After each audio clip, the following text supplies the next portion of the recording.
नमस्कार दोस्तों, welcome back to our YouTube channel perfect knowledge. चलिए हमारी प्रिपरेशन को जारी रखते हुए आज हम पढ़ने वाले हैं कंज्यूमर थ्योरी और इंडिफरेंस कर्व के बारे में। तो देखते हैं दोस्तों, आज इससे पहले पढ़ने से पहले हम देख लेते हैं कि एडम स्मिथ ने क्या कहा है। Consumption is the sole end and purpose of all production. ठीक है ना। कहते हैं कि उपभोग ही समस्त उत्पादन का एकमात्र अंत और उद्देश्य है। यानी कहने का मतलब क्या है एडम स्मिथ का। एडम स्मिथ ये कहना चाहते हैं कि जितना भी प्रोडक्शन होता है वो प्रोडक्शन का जो उद्देश्य है या जो प्रोडक्शन का जो एंड है, यानी कि जहाँ प्रोडक्शन को कंज्यूम किया जाना है, दैट इज कंजप्शन।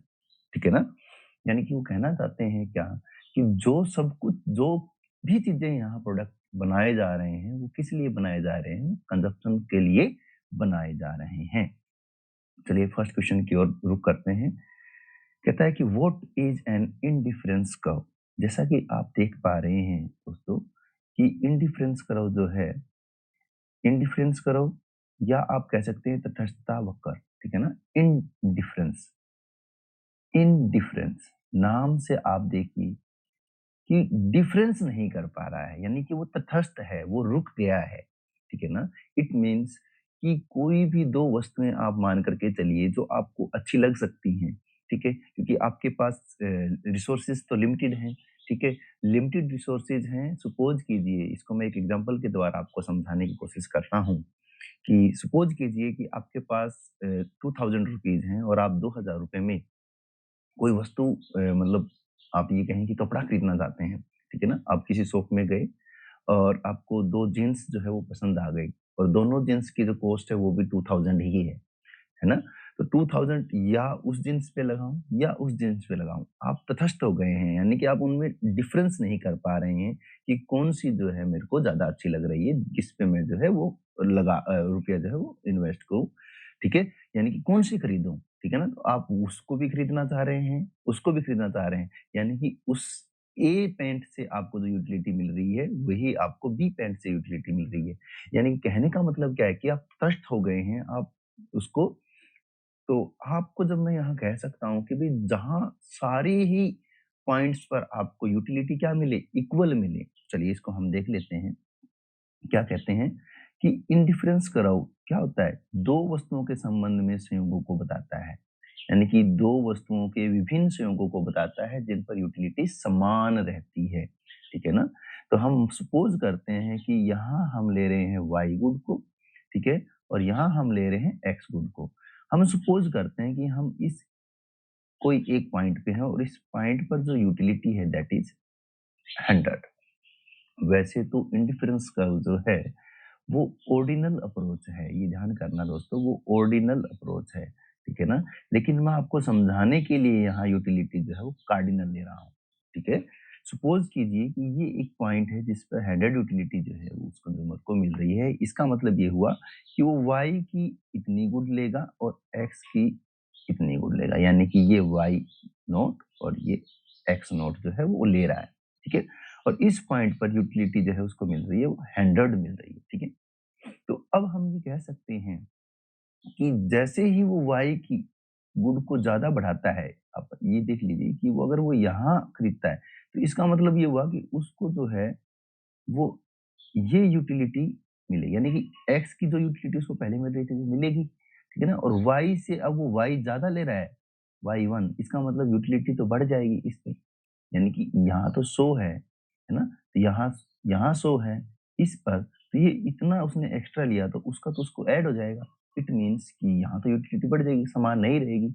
इसलिए हम क्या कह सकते हैं कि मैं इस एक्स नोट को कम कर दूं, यहाँ कर दूं, और ये पॉइंट हो जाए, तो ये पॉसिबल है कि भाई एक्स को कम करने से वाई ज्यादा लेने से यूटिलिटी जो है वो 100 ही रह सकती है।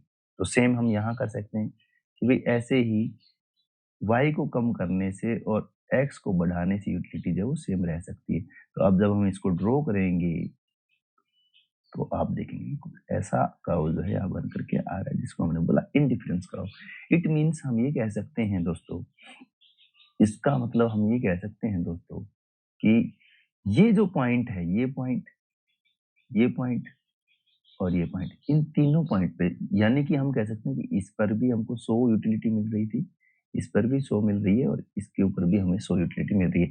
इट मीन्स कि इस लाइन के हर एक पॉइंट पर हमको यूटिलिटी क्या मिल रही है? 100।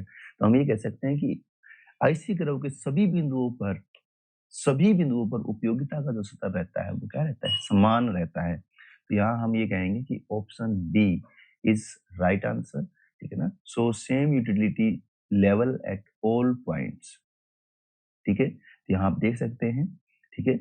और यहाँ साफ साफ लिखा गया है कि an indifference curve represent a locus of point where each point offer the same level of satisfaction to the consumer. तटस्थ वक्र उन बिंदुओं का एक पथ है जहां प्रत्येक बिंदु उपभोक्ता को समान स्तर की संतुष्टि प्रदान करता है।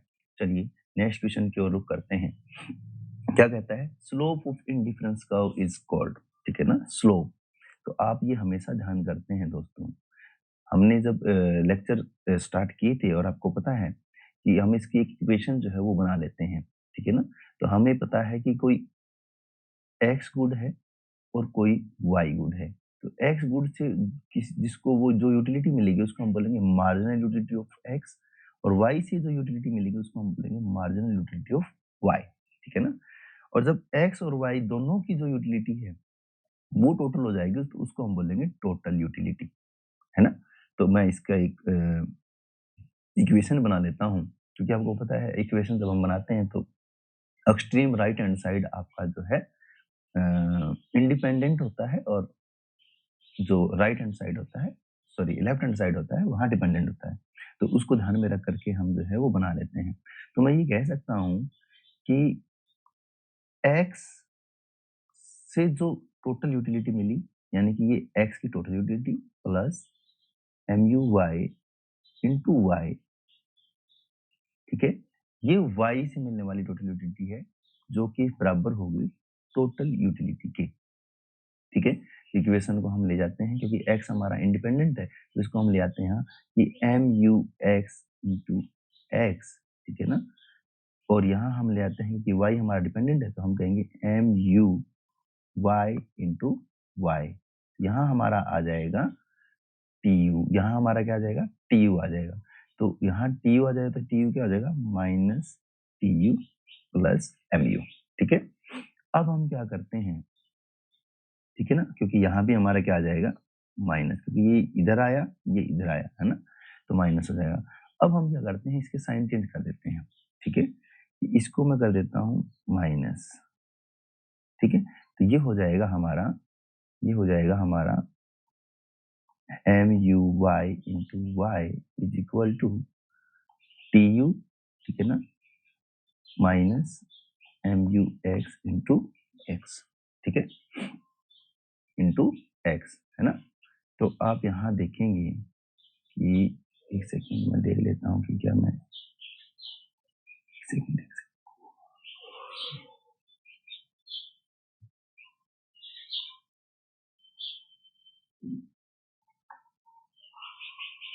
यहाँ आप देख पा रहे होंगे, ठीक है ना।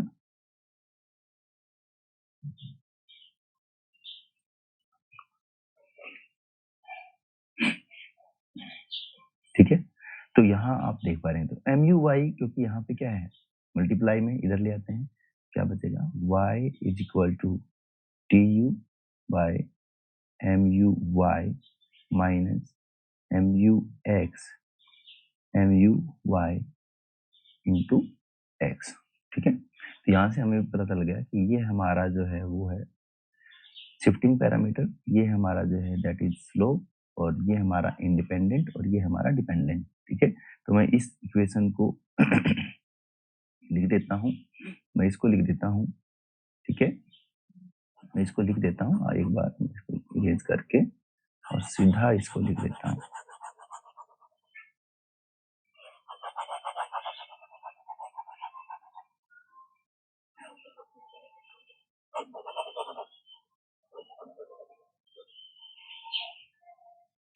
तो हमने क्या बनाया? y is equal to T U by M U Y minus M U Y into X, ठीक है। तो हमने ये कहा कि भई हम ये जो होता है आपके जो इंडिपेंडेंट के मल्टीपल में होता है, इसको हम बोलते हैं स्लोप, ठीक है? तो यहाँ तटस्थ वक्र का जो ढलान आपसे पूछा गया है, तो कई बार तो आपको ये भी देखने को मिल सकता है कि MUX, MUY नेगेटिव वाला, ठीक है ना? कि ये स्लोप होता है, ठीक है? लेकिन इसका मतलब क्या है? इसका मीनिंग ये हुआ कि अगर आप x को बढ़ा रहे हैं, तो आपको y कितना छोड़ना पड़ेगा। ठीक है ना? यानी कि आप सब्स्टिट्यूट कर रहे हैं y गुड के बदले में x गुड को, ठीक है ना? और वो जो सब्स्टिट्यूशन है वो हर एक यूनिट पे होता है, यानी कि हर एक एडिशनल यूनिट पर आपको कितना छोड़ना पड़ रहा है। तो हम ये कहते हैं कि जब भी हम कोई बात करते हैं तो हम यही पढ़ते हैं कि जब एक यूनिट में चेंज करने से जो टोटल में चेंज आता है दैट इज़ मार्जिनल, ठीक है ना? That is marginal. ध्यान से सुनिए एक बार फिर मैं रिपीट कर रहा हूँ कि जब एक एडिशनल यूनिट को कम ज़्यादा करने से जो टोटल में चेंज आता है, उसको हम मार्जिनल कहते हैं।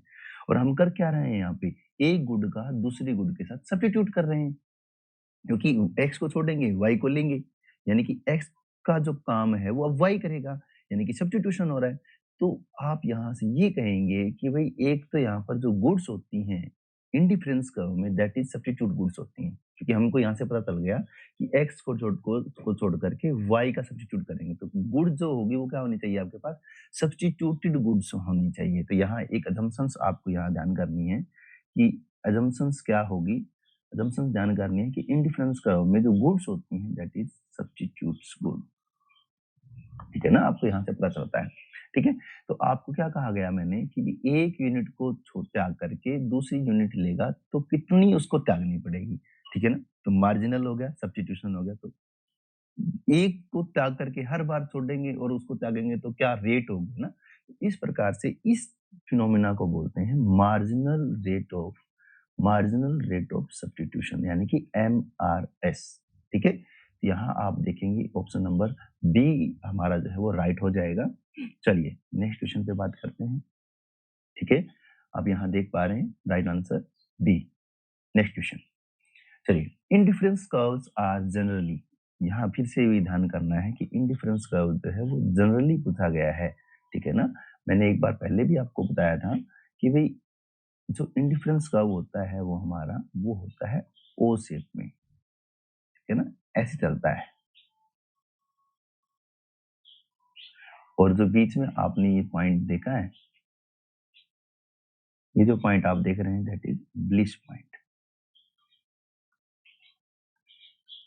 ठीक है? चलिए तो कहता है indifference curve are generally to the origin, origin generally क्या होता है? कॉन्वेक्स टू द ओरिजिन होता है, ठीक है? तो कॉन्वेक्स आप देखिए मैं आपको यहाँ डायग्राम बना करके दिखा देता हूँ। जब आप देखते हैं कि यहाँ हम एक्स गुड को लेते हैं, यहाँ हम वाई गुड को लेते हैं, तो आईसी हमारा ऐसा होता है ना? तो इसको आप बोलेंगे कन्वेक्स। तो ये जो कन्वेक्सिटी है ये किस वजह से आती है? ये आती है मार MRS की वजह से। और MRS जो है, ठीक है ना, MRS जो है वो क्या होगा? डिमिनिशिंग होगा। डिमिनिशिंग का मतलब कि हर एक एक्स्ट्रा चीज लेने के लिए छोड़ना कम पड़ेगा। तो यहाँ पर आप ये कह सकते हैं ये कन्वेक्स टू द ओरिजिन है। इसके पीछे का रीजन क्या है? DMRS, ठीक है ना? Diminishing marginal rate of substitution. तो राइट आंसर बी कॉन्वेक्स, ठीक है? तो आप यहाँ देख सकते हैं दिया गया है कि they are convex to the origin because of diminishing marginal rate of substitution, ठीक है ना? चलिए नेक्स्ट पढ़ते हैं। कहता है a higher indifference curve indicates, एक ऊंचा तटस्थता वक्र क्या दर्शाता है? तो यहाँ आप जब भी आप क्वेश्चन का आंसर करेंगे आप डायग्राम साथ के साथ बना लेंगे, अपने माइंड में बना लेंगे। मैं यहाँ आपको समझाने के लिए बना रहा हूँ, ठीक है? तो आप ये कहेंगे कि भाई ये मेरा कोई इनिशियल आईसी है, इनिशियल आईसी है, ठीक है? अब ये मेरा कोई आईसी है जो इस आईसी से ऊंचा है, ऊपर है, उठा हुआ है। ये कह रहा है ना कि ए हाइयर इंडिफरेंस कर्व। तो आपने कहा कि मेरे को यहाँ जो है इतनी और इतनी लेने में 100 यूटिलिटी मिल रही थी, ठीक है? तो अब मैं इस आईसी के हाइयर पॉइंट पर अगर यहाँ से भी जाता हूँ, तो मैं ये कहूँगा कि क्योंकि मेरे को वाई तो उतना ही मिल रहा है, ठीक है? और पहले मेरे को एक्स इतनी मिल रही थी, अब मेरे को एक्स जो है वो इतनी मिल रही है। इट मीन्स कि ये एक्स जो है मेरे को ज़्यादा मिल रही है और ज़्यादा एक्स मिलेगी तो मेरे को क्या मिलेगा? 100 यूटिलिटी तो नहीं मिलेगी, 100 से ज़्यादा मिलेगी, है ना? 102, 105 जो भी है, ठीक है? ऐसे ही मैं अगर इस पॉइंट से करूँ, मैं कहूँगा कि यहाँ मेरे को x तो उतना ही मिल रहा है, लेकिन y मेरे को जो है वो इतनी ज़्यादा मिल रही है। यानी कि यहाँ भी मेरे को क्या मिलने वाला है? यूटिलिटी ज़्यादा मिलने वाली है। तो इसका मतलब कि ज़्यादा यूटिलिटी तो यानी कि ज़्यादा सैटिस्फैक्शन, ठीक है ना? तो हम यहाँ हम कह सकते हैं कि lower satisfaction no, same satisfaction no, क्योंकि सेम सैटिस्फैक्शन किस पे होगा? सेम आईसी कर्व के 2 बिंदुओं पर, यानी कि ये ए बिंदु है और ये कोई बी बिंदु है। अगर आपसे पूछ ले कि एक आईसी कर्व के ए पॉइंट पर, ठीक है ना? और ए के बाद बी पॉइंट पर तो यूटिलिटी का स्तर क्या होगा? तो आप कहेंगे कि यूटिलिटी का स्तर सेम रहेगा, क्योंकि एक ही आईसी कर्व के सभी पॉइंट्स पर यूटिलिटी समान रहती है, ठीक है? लेकिन यहाँ क्या पूछा है? हायर इंडिफरेंस कर्व पर क्या होगा? तो हायर इंडिफरेंस कर्व क्या बताएगा? कि यूटिलिटी आपकी हाई हो जाएगी, तो हायर सैटिस्फैक्शन, ठीक है? चलिए नेक्स्ट क्वेश्चन पे बात करते हैं। ये आप देख सकते हैं आंसर सी, ठीक है? और क्या कहता है कि higher IC represent a bundle with more of at least one good monotonic preference। monotonic preference यहाँ मैं आपको बता देता हूँ, monotonic का मतलब होता है more is better, more is better। लेकिन more is better कब होगा? जब mu जो है वो आपकी पॉजिटिव होगी। mu क्या होगी? पॉजिटिव होगी। तो यहाँ ये कंडीशन है कि when mu is positive then more is better। क्योंकि मैंने आपको बताया है बेटा कि यहाँ आप ये देखेंगे कि जो आईसी कर्व होता है वो आपका जो है वो ओ शेप में होता है, ठीक है? तो हम जो जनरली पढ़ते हैं, जनरली जो आईसी कर्व हम पढ़ते हैं, वो हम पढ़ते हैं ये वाला, इतना ही बस, ठीक है ना? यानी कि ये शेप हम पढ़ते हैं, ये वाली शेप, ठीक है? इस शेप को पढ़ते हैं। तो ये जो शेप है ये कहता है क्या है कि भाई इससे इस ऑरेंज लाइन से ऊपर जाते ही ये जो है वो बैड हो जाता है, ठीक है? और इस ऑरेंज से बाहर आते ही यहाँ वाला जो है ये बैड हो जाता है, ठीक है? तो यानी कि इससे जैसे आप आगे जाओगे तो आपकी जो यूटिलिटी है वो नेगेटिव जाना शुरू हो जाती है। इससे जब आप ऊपर जाओगे तो इससे आपकी यूटिलिटी जो है वो नेगेटिव जाना शुरू हो जाती है। तो आप कहोगे सर कैसे? तो आप याद करो गॉसियन का जो नियम है, डिमिनिशिंग मार्जिनल यूटिलिटी का नियम, ठीक है ना? घटती सीमांत उपयोगिता का नियम, वो क्या कहता है? घटती सीमांत उपयोगिता का नियम कहता है कि जैसे-जैसे आप किसी वस्तु की अतिरिक्त इकाई का उपयोग करते जाते हैं, वैसे-वैसे उनसे मिलने वाली उपयोगिता जो है वो कम होती चली जाती है, ठीक है ना? तो जैसे आप यहाँ से इसका इस्तेमाल ज़्यादा करते जाएँगे, जैसे आप यहाँ से इसका इस्तेमाल ज़्यादा करते जाएँगे, ये ऐसे इस्तेमाल ज़्यादा करते जाएँगे, तो उससे मिलने वाली जो यूटिलिटी है वो क्या होती जाएगी? कम होती जाएगी, कम होती जाएगी, कम होती जाएगी। एक बार 0 हो जाएगी और उसके बाद नेगेटिव चली जाएगी। सेम ऐसे जैसे आप यहाँ से x की मात्रा को बढ़ाते जाएँगे, तो x जो है एक बार बढ़ेगा, मतलब घटती दर से ही बढ़ना है ना, कम होता जाएगा, 0 होगा फिर नेगेटिव चला जाएगा, ठीक है? तो ये कहता है कि मोनोटोनिक प्रेफरेंस का मतलब होता है more is better when mu positive. चलिए नेक्स्ट की बात करते हैं, नेक्स्ट क्वेश्चन कहता है two indifference curve can never intersect, है ना? आपको पता ही है assumptions जो है वो सारी की सारी आई हुई हैं, ठीक है ना? assumptions और इंडिफरेंस कर्व की assumption जो है वो बहुत ही इम्पोर्टेंट है, ठीक है?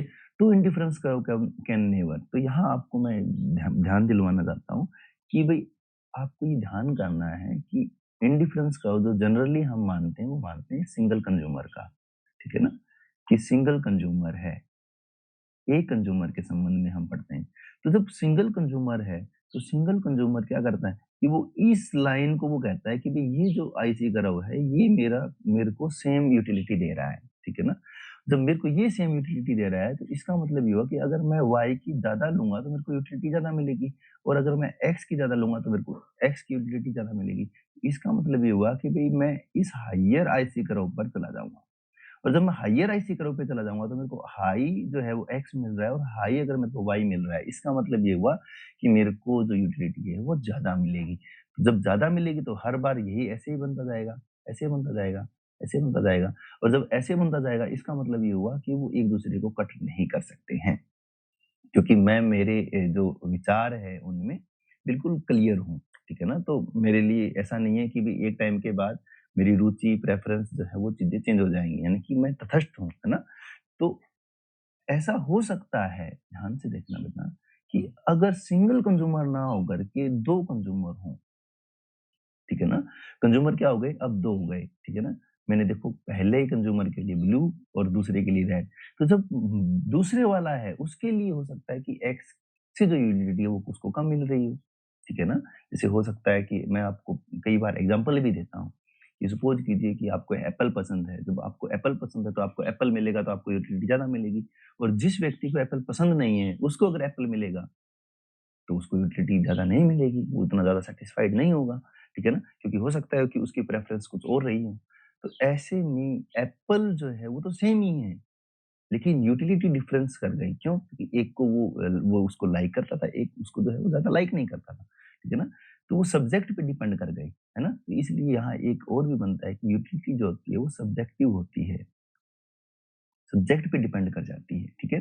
तो आप यहाँ ध्यान करेंगे कि भई दूसरा वाला जो है वो हो सकता है कि वाई को ज़्यादा प्रेफ़रेंस करे लेकिन एक्स के लिए कम। तो यहाँ जो है आप देख पा रहे होंगे, यहाँ आप देख पा रहे हैं कि भई यहाँ ये जो है वो इंटरसेक्ट कर रहा है। लेकिन कब? जब 2 कंज्यूमर हैं तब। सिंगल कंज्यूमर होगा तो नेवर इंटरसेक्ट ईच अदर, तो ऑप्शन नंबर डी जो है आपका राइट आंसर हो जाएगा, ठीक है ना? Intersect each other, two indifference curve can never, ठीक है ना? वो कभी भी एक दूसरे को नहीं काटते हैं। नेक्स्ट क्वेश्चन पे बात करते हैं, चलिए देख लेते हैं, यहाँ एक्सप्लेनेशन भी आपको दी हुई है, ठीक है? चलिए, कहता है condition for consumer equilibrium is, तो कंज्यूमर का इक्विलिब्रियम कहाँ होगा? मैंने आपको हजार बार बोला है कि आप जब भी आपको दिमाग में कोई क्वेश्चन आए तो आप पहले क्या बनाएं? आप डायग्राम बनाएं, एक्स वाई, आपकी बजट लाइन, ठीक है?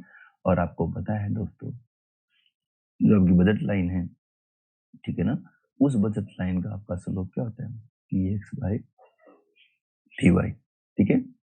और ये आपका इंडिफरेंस करो, आई सी, ये पॉइंट, और इस पॉइंट पर, ठीक है ना, आप ये कह सकते हैं कि स्लोप ऑफ बजट लाइन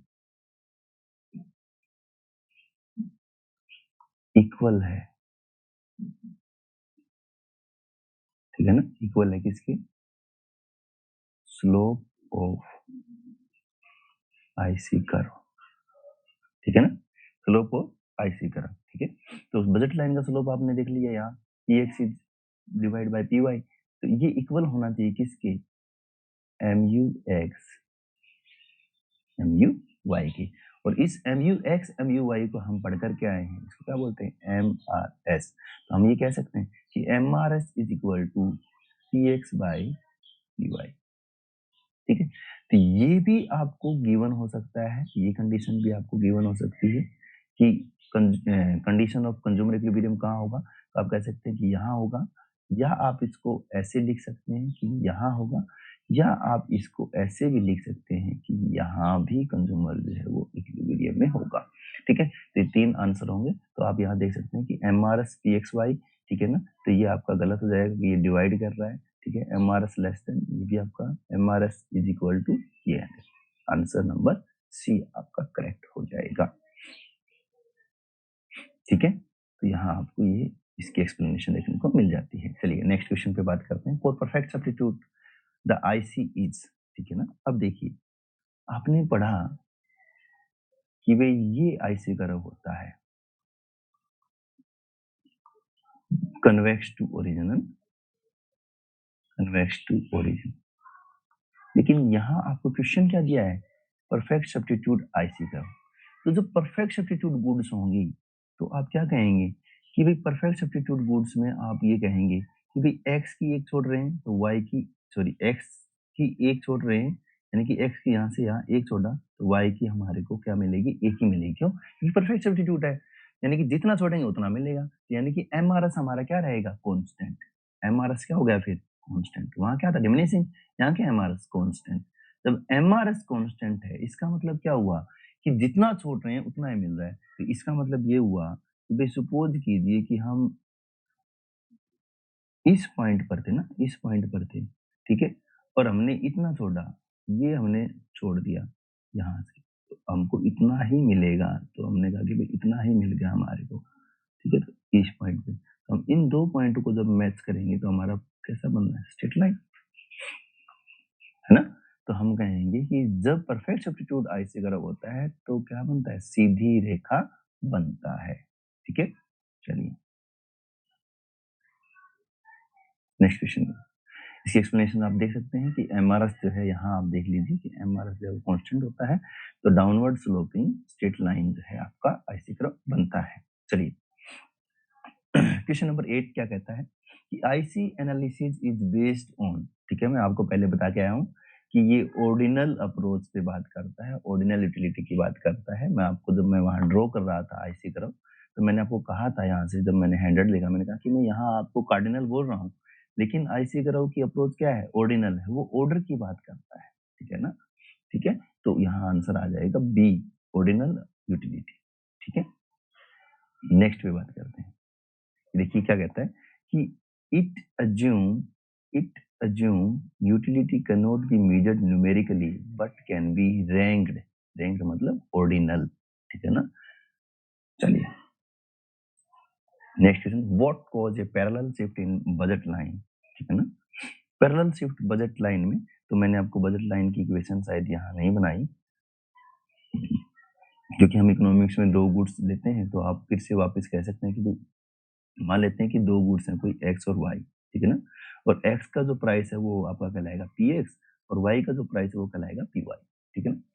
ठीक है, तो एक्स की जितनी भी मात्रा हम लेंगे, उस मात्रा को उसकी कीमत से जब हम मल्टीप्लाई कर देते हैं, इसका मतलब हुआ कि एक्स गुड का जो टोटल है वो हमें मिल जाएगा। ठीक है ना? एक्स गुड का टोटल हमें मिल जाएगा। ऐसे ही मैं ये कह सकता हूँ कि यहाँ से हमें जो है वाई गुड पे जो टोटल खर्चा है वो हमें मिल जाएगा। और जब मैं इन दोनों को जोड़ दूंगा, तो इसका मतलब मेरे को टोटल जो खर्च मैंने किया है या जो मेरी इनकम है वो मेरे को मिल जाएगी, जिसको मैं डिनोट कर रहा हूँ एम से। तो हम यहाँ से इसकी जो आपकी बजट लाइन की जो इक्वेशन है वो ड्रॉ कर लेते हैं। ठीक है ना? तो वो क्या कहती है कि M budget is equal to P X into X plus P Y into Y. ठीक है, तो इसको मैं सोल्व कर लेता हूँ। सोल्व करेंगे तो आपको पता है, ठीक है, कि भाई इंडिपेंडेंट आपका एक्सट्रीम राइट हैंड साइड आ जाता है। ठीक है ना? तो minus M is equal to P by Y. ठीक है, वाई को इधर रखते हुए हम कह सकते हैं कि M by P Y minus P X by P Y into X. ठीक है, तो यहाँ से आप ये देख सकते हैं, यहाँ से आप ये देख सकते हैं,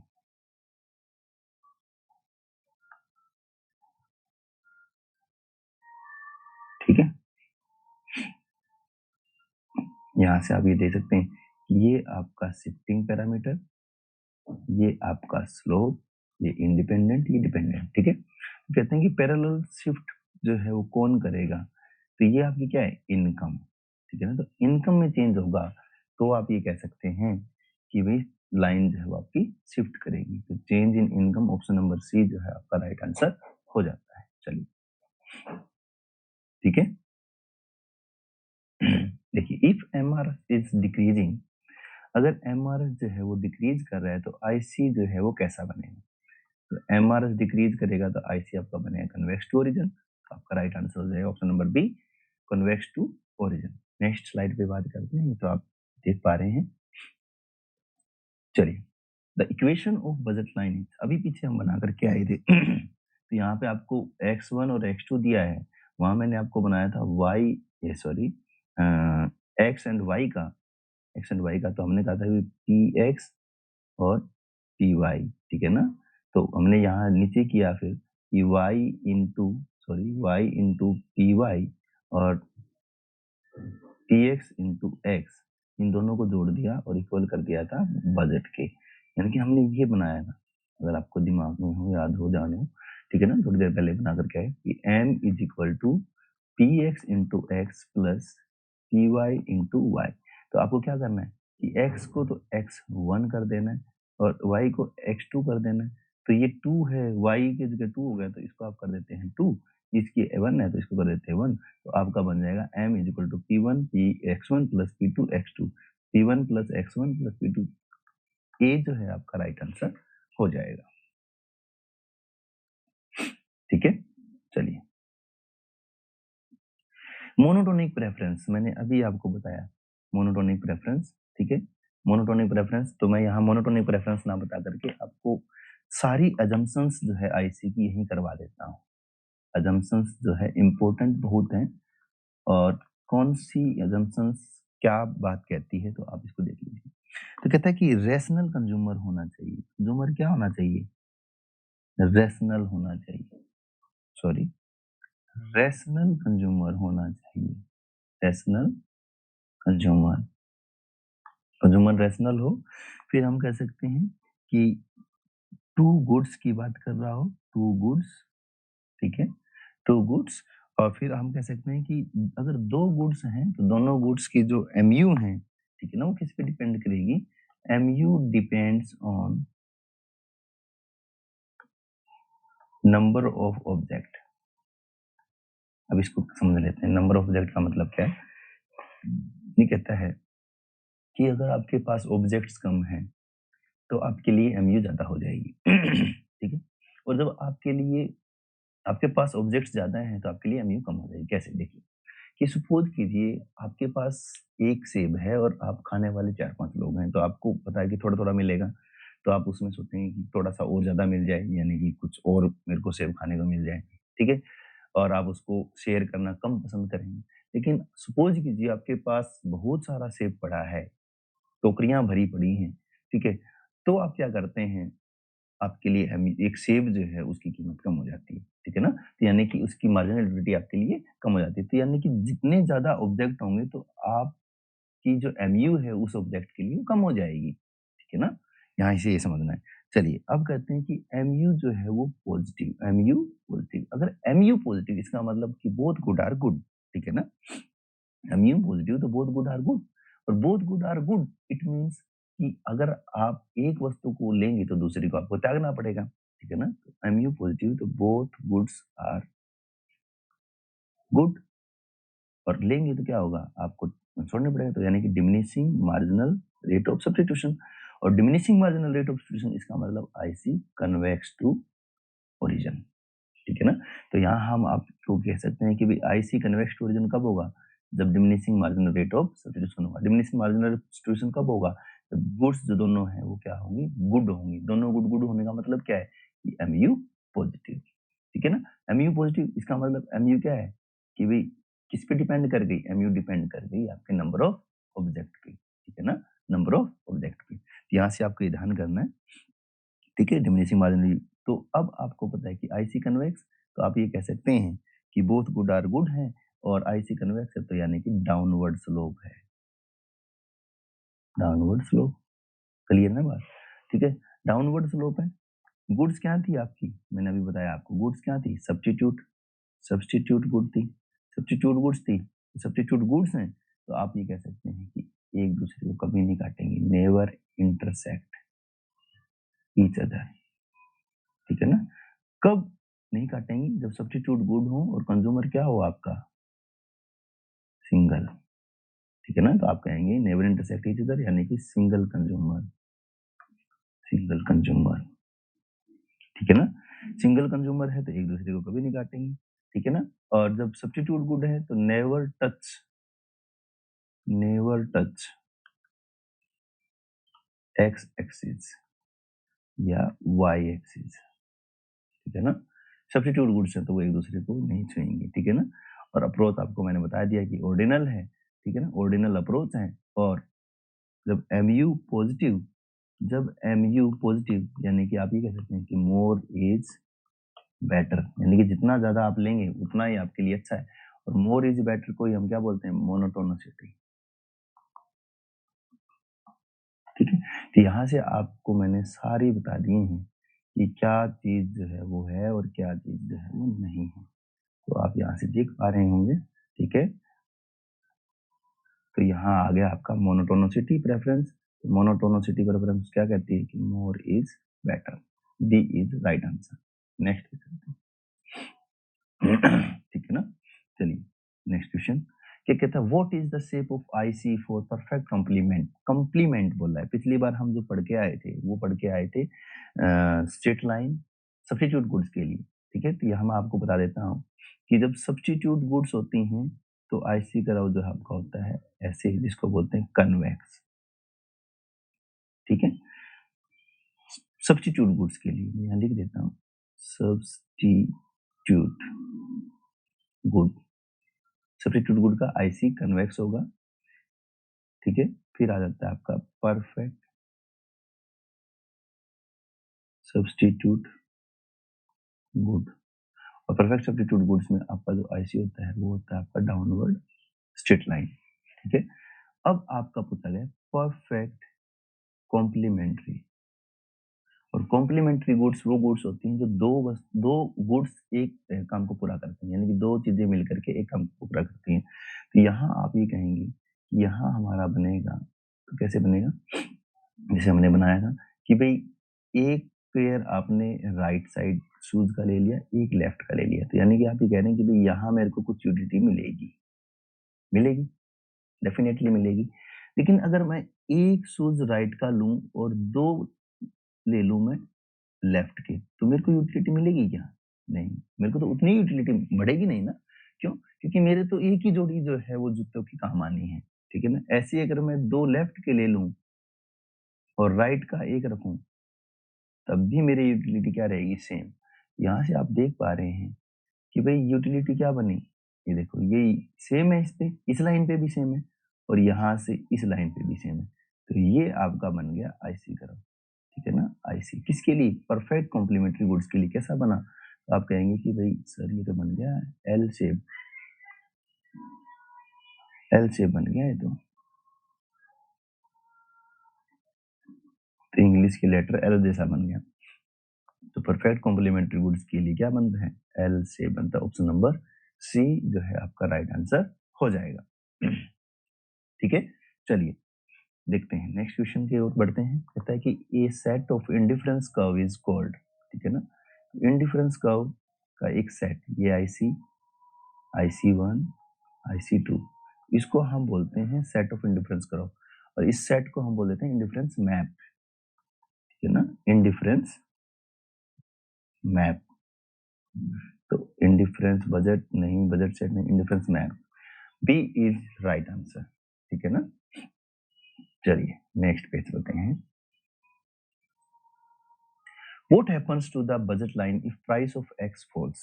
देखिए मैं आपको समझाने की कोशिश करूंगा कि सबसे पहले मैंने आप बोला हुआ है कि आप जब भी आपसे कुछ पूछा जाए तो आप क्या कर लें, आप बना लें मैप X Y, है ना।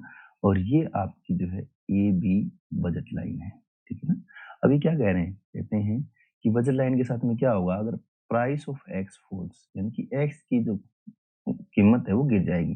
तो एक्स की कीमत गिर जाएगी तो यानी कि हम कहते हैं कि जो पहले कीमत थी उस पे हम एक्स इतना खरीद पा रहे थे, अब जब एक्स सस्ता हो जाएगा तो ज्यादा खरीद पाएंगे, ज्यादा खरीद पाएंगे तो यानी कि कुछ फालतू मिलेगा, एक्स्ट्रा मिलेगा। एक्स्ट्रा मिलेगा तो वाई तो उतनी ही रहेगी, लेकिन एक्स जो है हमें ज्यादा मिलेगा।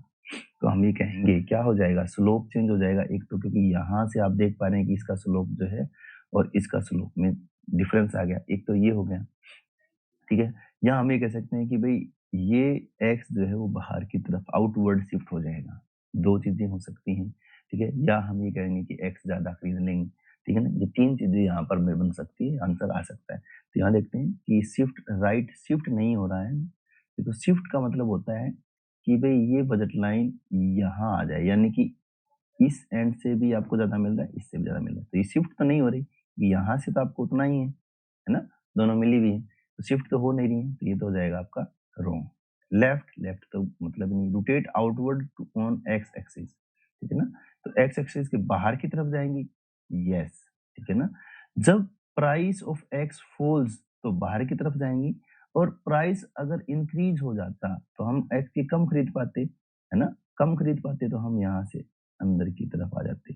जब अंदर की तरफ आ जाते तो आपका ये वाला जो है वो राइट हो जाता। अब बाहर की तरफ जा रहे हैं तो बाहर की ओर जो है एक्स की तरफ घूम जाएंगे, तो राइट आंसर इज सी, ठीक है। चलिए सी, और यहाँ आप एक्सप्लेनेशन को देख सकते हैं।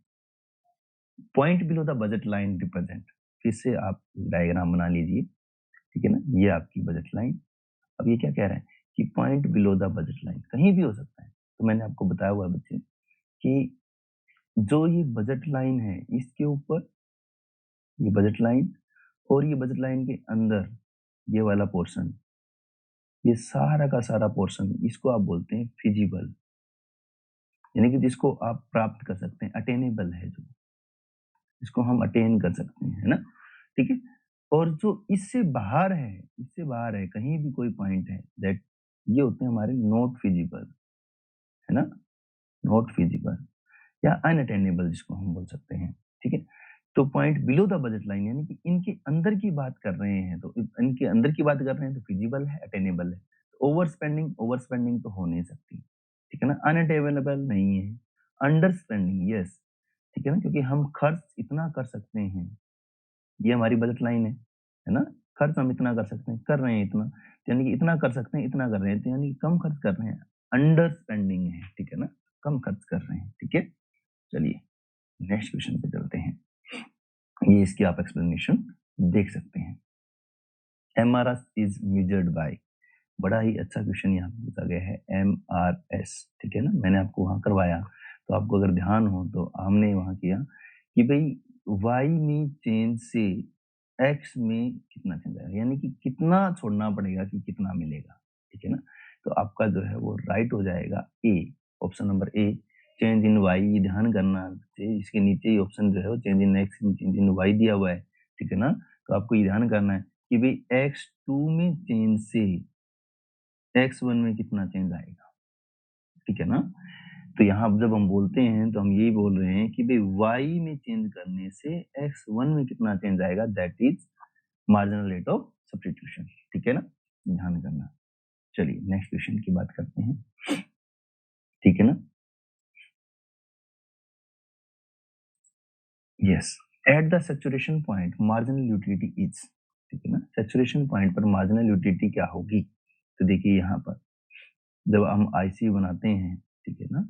और ये कह रहे हैं कि भाई मार्जिनल यूटिलिटी जो है वो क्या होने वाली है आईसी कर्व के सैचुरेशन पॉइंट पर, ठीक है? तो सैचुरेशन पॉइंट पर जो मार्जिनल यूटिलिटी होती है वो होती है 0, ठीक है ना? क्योंकि टोटल यूटिलिटी मैक्सिमम होती है, जहाँ पर टोटल यूटिलिटी मैक्सिमम होगी, वहाँ पर मार्जिनल यूटिलिटी जो है वो क्या होगी? 0 होगी। आप यहाँ से देख लीजिए, जब आप ये कहते हैं कि भाई ये हमारा टीयू है और टीयू जो है वो हमारा यहाँ मैक्सिमम है, जब ये मैक्सिमम होता है तो आप कहते हैं कि भाई ये एमयू जो हमारी वो 0 होती है, ठीक है ना?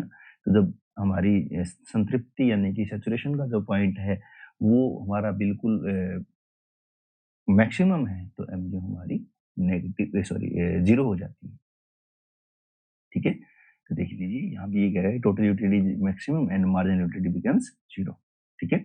चलिए नेक्स्ट क्वेश्चन पे बात करते हैं। Who introduce the concept of indifference curve? बहुत ही इंपॉर्टेंट और बहुत ही अच्छा क्वेश्चन है कि किसने तटस्थ वक्र की अवधारणा को जो है प्रस्तुत किया। तो ये जो थे वो थे आपके एजवर्थ, ठीक है ना? एजवर्थ ने 1881, जहां तक मेरे को याद आ रहा है 1881 में इन्होंने ये कंसेप्ट जो है वो दिया था। लेकिन ध्यान करने की बात है दोस्तों कि इंट्रोड्यूस करने वाले तो एजवर्थ थे, लेकिन इसको पॉपुलराइज करने वाले